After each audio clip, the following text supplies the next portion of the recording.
गीता जीवन तथा अध्यात्म को समझाने वाली एक अनमोल पुस्तक है। कहा जाता है कि सभी शास्त्रों का सार यदि एक जगह कहीं इकट्ठा मिलता है तो वह जगह है गीता। इसमें 18 अध्याय और 700 श्लोक हैं। भगवान श्री कृष्ण ने गीता के 700 श्लोकों में अर्जुन के सभी संशयों का समाधान करते हुए कर्म, ज्ञान और भक्ति का स्पष्ट विवेचन किया है। गीता के सभी 18 अध्याय के हिंदी अनुवाद की एक श्रृंखला प्रस्तुत कर रहा हूं। मुझे उम्मीद है कि इससे आपकी आध्यात्मिक यात्रा में मदद मिलेगी।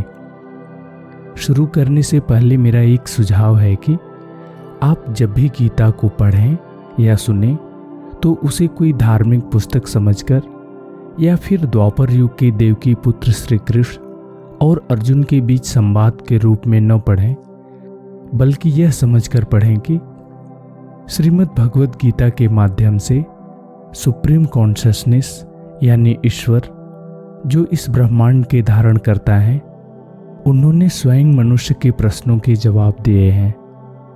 जब आप इस समझ और विश्वास से गीता को पढ़ेंगे या सुनेंगे कि अर्जुन के सवालों के माध्यम से आपके सवालों के जवाब स्वयं ईश्वर दे रहे हैं, तो उसका एक अलग ढंग से आपके ऊपर प्रभाव पड़ेगा, जिसका अनुभव आप स्वयं कर सकते हैं। प्रथम अध्याय।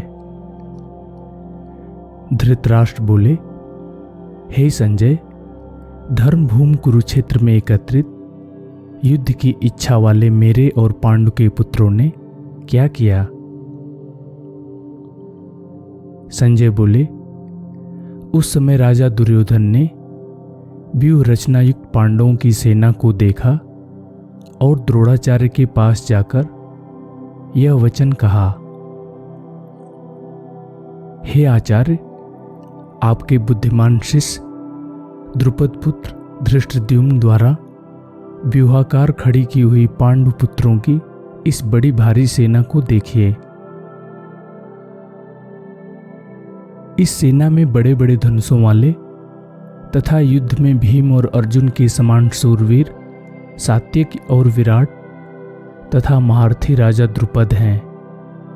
धृष्टकेतु और चेकितान तथा बलवान काशीराज, पुरुजित, कुंतीभोज और मनुष्यों में श्रेष्ठ शैव्य, पराक्रमी युद्धामन्यु तथा बलवान उत्तमौजा, सुभद्रा पुत्र अभिमन्यु एवं द्रौपदी के 5 पुत्र, ये सभी महारथी हैं। हे ब्राह्मण श्रेष्ठ, अपने पक्ष में भी जो प्रधान वीर हैं उनको आप जान लीजिए। मेरी सेना के जो सेनापति हैं, आपकी जानकारी के लिए उनको बतलाता हूं।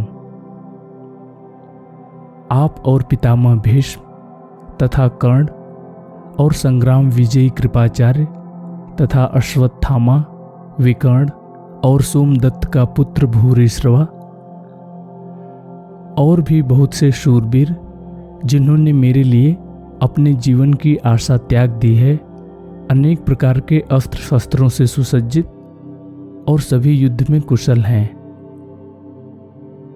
भीष्म पितामह द्वारा रक्षित हमारा सैन्य बल सब प्रकार से अजेय है और भीम द्वारा रक्षित इन लोगों की सेना जीतने में सुगम है। इसलिए सब मोर्चों पर अपनी अपनी जगह स्थित रहते हुए आप सभी लोग भीष्म पितामह की ही सब ओर से रक्षा करें। उस दुर्योधन के हृदय में हर्ष उत्पन्न करते हुए कौरवों में श्रेष्ठ प्रतापी पितामह भीष्म ने उच्च स्वर से सिंहनाद करते हुए शंख बजाया।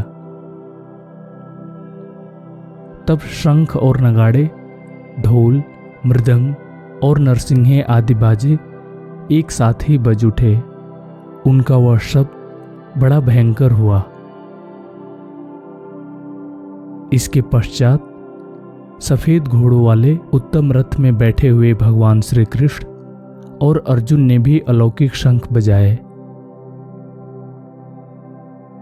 भगवान श्री कृष्ण ने पांचजन्य अर्जुन ने देवदत्त और भयानक कर्म वाले भीमसेन ने पौंड्र नाम वाला महाशंख बजाया। कुंती पुत्र राजा युधिष्ठिर ने अनंत विजय और नकुल सहदेव ने सुघोष और मणिपुष्पक नाम वाले शंख बजाए। हे राजन, श्रेष्ठ धनुष वाले काशीराज और महारथी शिखंडी एवं धृष्टद्युम्न, राजा विराट और अजय सात्यक, द्रुपद एवं द्रौपदी के 5 पुत्र और बड़ी भुजाओं वाले सुभद्रा पुत्र अभिमन्यु ने पूरी तरह से अपने अपने शंख बजाए और उस भयानक शब्द ने आकाश और पृथ्वी को भी गुंजाते हुए आपके पक्ष वालों के हृदय विदीर्ण कर दिए। हे राजन, इसके बाद कपिध्वज अर्जुन ने धृतराष्ट्र संबंधियों को व्यूह में स्थित होकर शस्त्र चलाने के लिए तैयार देखकर धनुष उठाकर सबके हृदय के स्वामी भगवान श्री कृष्ण से यह वचन कहा, हे अच्युत, मेरे रथ को दोनों सेनाओं के बीच में खड़ा कीजिए और जब तक कि मैं युद्ध क्षेत्र में स्थित इन विपक्षी योद्धाओं का निरीक्षण न कर लूं कि इस युद्ध में मुझे किन किन के साथ युद्ध करना योग्य है, तब तक उसे खड़ा रखिए। दुर्बुद्धि दुर्योधन का युद्ध में हित चाहने वाले जो राजा युद्ध की इच्छा से इस सेना में आए हैं, उनको मैं देखना चाहूंगा। संजय बोले, अर्जुन के द्वारा इस प्रकार कहे जाने पर भगवान श्री कृष्ण ने दोनों सेनाओं के बीच में उस उत्तम रथ को खड़ा कर दिया और कहा, हे पार्थ, युद्ध के लिए एकत्रित हुए इन कौरवों, प्रमुख रूप से भीष्म और द्रोणाचार्य तथा संपूर्ण राजाओं को देखो। इसके बाद प्रथापुत्र अर्जुन ने उन दोनों ही सेनाओं में स्थित ताऊ चाचा, पितामह, आचार्य, मामा, भाई, पुत्र, पौत्र, मित्र, ससुर और सुहृदों को देखा। उन उपस्थित सभी बंधुओं को देखकर कुंती पुत्र अर्जुन अत्यंत करुणायुक्त होकर शोक करते हुए यह बोले, हे कृष्ण, यहाँ युद्ध के अभिलाषी स्वजनों को देखकर मेरे अंग शिथिल हो रहे हैं, मुख सूख रहा है और मेरा शरीर कांप रहा है तथा रोएं खड़े हो रहे हैं। मेरे हाथ से गांडीव धनुष गिर रहा है और मेरी त्वचा जल रही है तथा मेरा मन भ्रमित सा हो रहा है, इसलिए मैं खड़ा रहने में भी असमर्थ हो रहा हूं। हे केशव, मैं लक्षणों को भी विपरीत ही देख रहा हूं और युद्ध में स्वजनों को मारकर किसी प्रकार से कल्याण भी नहीं देखता। हे कृष्ण, मैं न तो विजय चाहता हूं और न राज्य तथा सुखों को ही।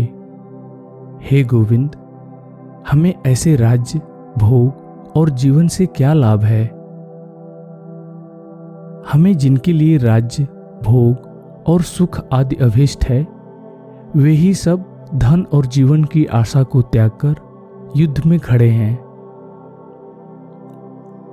आचार्यगण, ताऊ चाचा, पुत्र और उसी प्रकार पितामह, मामा, ससुर, पौत्र, साले तथा और भी संबंधी लोग हैं।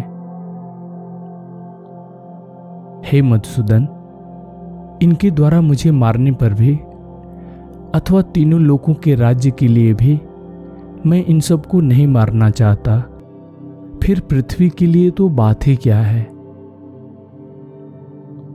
हे जनार्दन, धृतराष्ट्र के पुत्रों को मारकर हमें क्या प्रसन्नता होगी? इन आताइयों को मारकर तो हमें पाप ही लगेगा। इसलिए हे माधव, अपने ही बांधव धृतराष्ट्र के पुत्रों को मारने के लिए हम योग्य नहीं हैं, क्योंकि अपने ही कुटुंब को मारकर हम कैसे सुखी होंगे।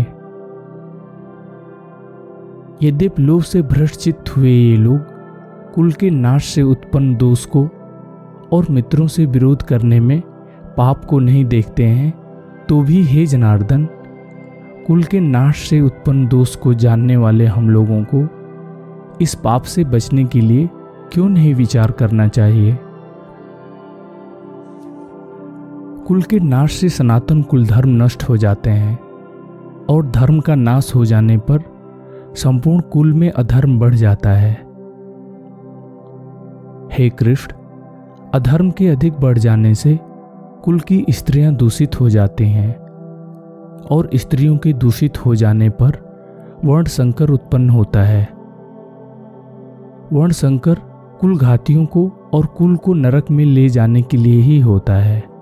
पिंड और जलदान की क्रिया से वंचित इनके पितर लोग भी अधोगति को प्राप्त होते हैं। वर्ण संकरता के कारण होने वाले इन दोषों से कुल घातियों के सनातन कुल धर्म और जाति धर्म नष्ट हो जाते हैं। हे जनार्दन, ऐसा हम सुनते आए हैं कि जिनका कुल धर्म नष्ट हो गया है, ऐसे मनुष्यों का अनिश्चित काल तक नरक में वास होता है। यह बड़े दुर्भाग्य की बात है कि हम लोग राज्य और सुख के लोभ से स्वजनों को मारने रूपी महान पाप करने को उद्यत हो गए हैं। यदि मुझ सामना न करने वाले और शस्त्र रहित को शस्त्र हाथ में लिए हुए धृतराष्ट्र के पुत्र रण में मार डालें, तो वह मरना भी मेरे लिए अधिक कल्याणकारी होगा। संजय बोले, इस प्रकार कहकर रणभूमि में शोक से उद्विग्न मन वाले अर्जुन बाण सहित धनुष को रखकर रथ के पिछले भाग में बैठ गए। इस प्रकार प्रथम अध्याय पूरा हुआ।